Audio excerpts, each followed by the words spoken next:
अस्सलामुअलैकुम दोस्तों, आज के इस लेसन में हम सीखने वाले हैं बहुत ही छोटे छोटे फ़िक्रात जिन्हें आप बच्चों के साथ इस्तेमाल कर सकते हैं। बच्चों के साथ इंग्लिश बोलें इन फ़िक्रात से। ये मुझे चाहिए, I want it, I want it. अपना मुंह खोलो, open your mouth, open your mouth. चलो बाहर खेलते हैं, let's play outside, let's play outside. ये सब सफ़ेद है, it is all white, it's all white.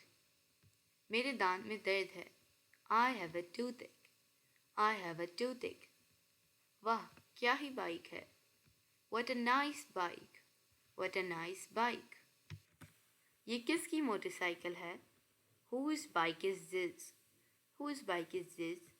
ये कितने का है, how much is it, how much is it.